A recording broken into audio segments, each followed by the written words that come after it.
A gente realmente, né, já tem vivido aí, é o que eu estava falando, né, por conta da pandemia, isso já há muito tempo e a situação está ficando ainda pior agora por conta dos reflexos do aumento dessas commodities, dessa inflação, enfim, né, e tem um ano de eleição, políticas aí econômicas vindo, a gente não sabe exatamente como vai ser também, isso é um ponto acho que é muito importante que a gente precisa realmente entender como será as próximas políticas aí econômicas, a gente não viu ainda nenhum dos dois principais candidatos, vamos dizer assim, né, falando um pouco ainda mais abertamente sobre suas políticas econômicas, que é um fato importante e também acho que vale a gente reforçar que o que a gente está vivendo também é uma consequência da pandemia que é mundial e global, não especificamente de um candidato ou de outro, de um político ou de outro, eu acho que é uma questão mundial, acabei de falar até do Banco Central da Argentina, a situação lá, 42% a taxa de juros, é uma situação que a política ela está muito atrelada, sim, exatamente, mas também é consequência de outras questões, né, que têm afetado a nossa economia. E já que a gente está falando em política, eu sei que a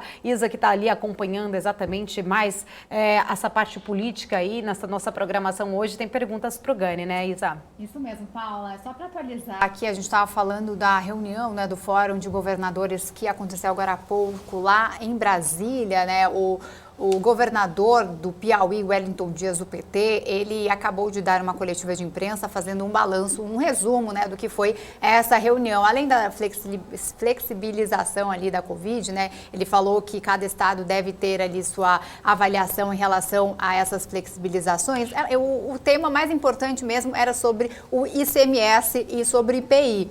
Que ele, claro, né, os governadores estão revoltados ali, né, quero comentar sobre isso com o Gani, mas só para dar uma atualização do que foi falado e depois, Gani, quero comentar com você também sobre o Lula, que a gente falou agora há pouco, né, Paula? A gente vai trazer a foto aqui do julgamento que vai acontecer ainda hoje.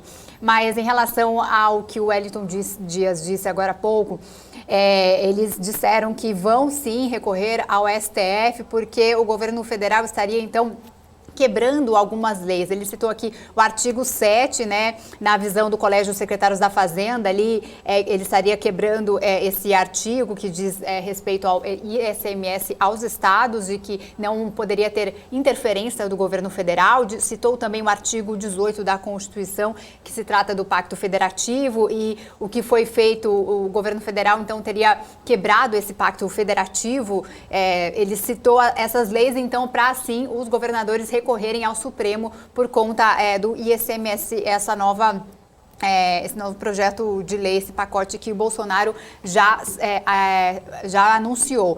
E, inclusive, o presidente, ele divulgou ontem, né, quando ele foi divulgar de queria zerar o imposto de importação de alimentos, que mais pesam sobre a inflação, além das diversas iniciativas tomadas sobre os combustíveis, ele também zerou o imposto de importação do etanol, levando impacto de 20% no preço da gasolina de queda ali. E no final da publicação, ele disse o seguinte: o que o seu governador tem feito quanto aos impostos que você paga, fazendo uma provocação aos governadores, né? O que o governo federal está fazendo, agora os governadores. Então a gente tem a resposta aqui dos governadores através desse fórum que aconteceu agora há pouco, dizendo que não seria legal o que o governo federal está fazendo, né? Pois eles têm um impacto estimado em 14 bilhões de reais só ali do diesel, tirando ali né, fazendo essa falta ali para os estados, por ser uma medida que considera inconstitucional por não cumprir regras de responsabilidade fiscal, seria um crime eleitoral também por ser uma medida feita em ano eleitoral, né? Eu queria a sua opinião. Hoje também o presidente é candidato à reeleição, só uma medida também, né? Exatamente, seria um crime eleitoral. Queria sua avaliação. Realmente cabe esses crimes aí? Cabe os governadores recorrerem ao Supremo? Seria legítimo?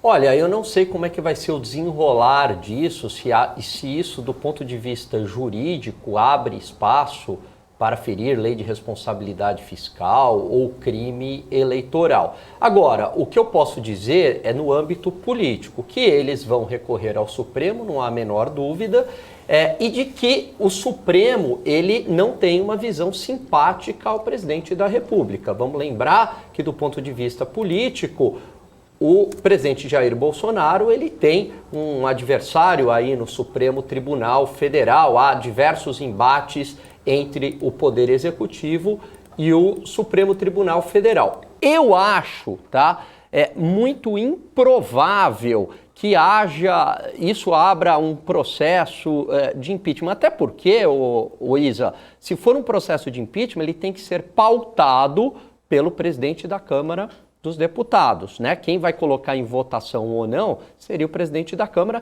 Nem teria tempo hábil para isso, eu nem sei se também haveria maioria para isso. Agora, hoje a gente sabe que o Supremo Tribunal Federal, muitas vezes, ele atropela a Constituição. Prova disso foi no próprio impeachment da Dilma, onde o artigo era muito claro que a Dilma deveria ter os seus direitos cassados num caso de impeachment. Não havia dúvida, até para um leigo, e preservaram os direitos políticos dela. Então, assim, às vezes a Constituição Federal virou um poeminha e o Supremo é o poeta que interpreta do jeito que ele quer. Se isso vai abrir margem para algum tipo de impedimento para o presidente Jair Bolsonaro concorrer a uma reeleição, é uma outra história, porque hoje o Supremo, com o poder monocrático que tem, pode sim acabar interferindo. Tomara que não, que isso seria uma crise institucional gravíssima.